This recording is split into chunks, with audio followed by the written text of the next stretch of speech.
This is part 2 of polynomial inequalities. We're going to continue solving inequalities, looking at some that are a little different than what we looked at last time. Last time all of our functions were parabolas. This time we're going to look at some cubics and then some parabolas that are special cases. So starting here with x cubed plus 5x squared is greater than x plus 5. Just like we did before, we want to move everything to one side. So we have x cubed plus 5x squared minus x minus 5. And then we want to factor. When you're factoring something that has 4 terms, you have to factor by grouping. So we're going to group those first two together, take out an x squared, and then group the second two together and take out a negative 1. That leaves us with x plus 5 times x squared minus 1. When we set each of those equal to 0, we get x equals negative 5. And then here, gotta be careful when you set this equal to 0, we would add 1, but then have to take the square root. So x would equal both positive and negative 1. Hopefully this makes sense that we end up with 3 answers because it was a cubic. And cubic, oftentimes, you'll get 3 different zeros. Okay, so the process stays the same as last time. You're going to take those 3 zeros and put them on your number line, starting with the lowest one on the left. These would be open circles because there's no equal sign on our inequality. But because this is a cubic, when we sketch our graph, we have to remember what a cubic looks like. It's the one that I like to call John Travolta. So it's going to start low on the left and end high on the right, and in the middle it dances between all of these zeros. As I emphasized last time, everything that you see here so far is the work that you need. We haven't quite gotten to the answer yet. So the last step in the work portion is looking at your inequality, noticing that it says greater than 0. Greater than 0 is the top side, so anything that's above this number line, which includes this portion of the graph and that portion of the graph. And now we're going to get to writing our answer, which is going to be an interval notation. So we would go from negative 5 to negative 1 with parentheses because those were open circles because there's no equal sign. And then there's a break, and then we start at 1 and we go to infinity. Then we draw our regular number line,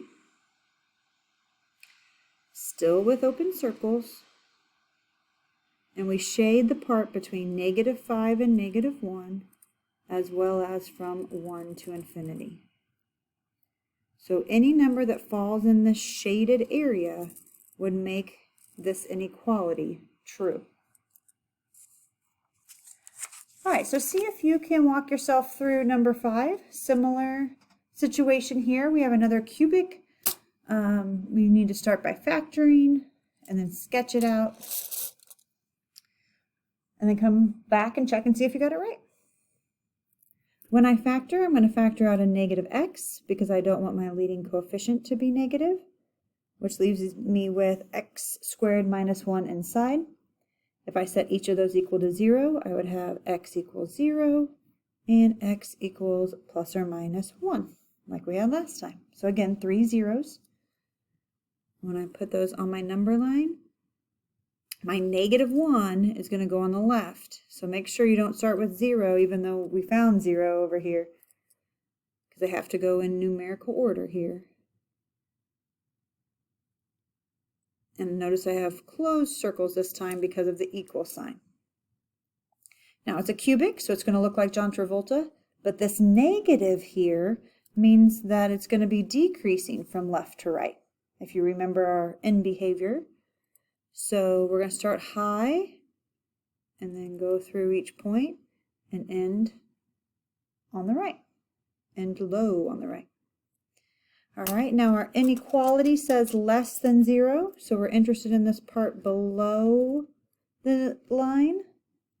And then we're going to write our answer in interval notation. Since there was an equal sign there, we're going to use brackets for everything except for the infinity. And I'm going to graph it. I'm going to shade between -1 and 0, and then to the right of 1.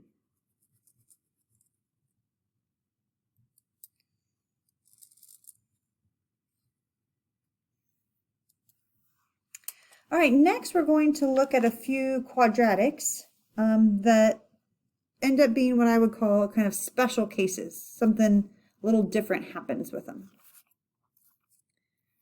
But we start the same way. So on that first one, go ahead and start by factoring and then sketching your graph. You'll kind of see what I mean by special case as we go through it. All right, x squared plus 10x plus 25 factors to x plus 5 times x plus 5. We would set those equal to 0, and since they're the same, we only get one 0. So we do our number line, and there's only one number to put on it. It would be an open circle because there's no equal to. It is a parabola this time, and it's opening up because it's positive. So there's no two places for it to cross through, which means its vertex hits at that 1, 0. Okay, so it says, where is this parabola greater than 0? Well, almost everywhere. All of this part is greater than 0, and all of this part is greater than 0. The only part that's not greater than 0 is the part that's on the line, because at that point it would be equal to 0. So we have this left-hand section that goes from -infinity to -5, and the right part that goes from -5 to infinity. The only number we're not including is -5 itself, because at -5 it equals 0, and there was no equal to here. So we want every number except for -5. So everything to the left of -5 and everything to the right of -5.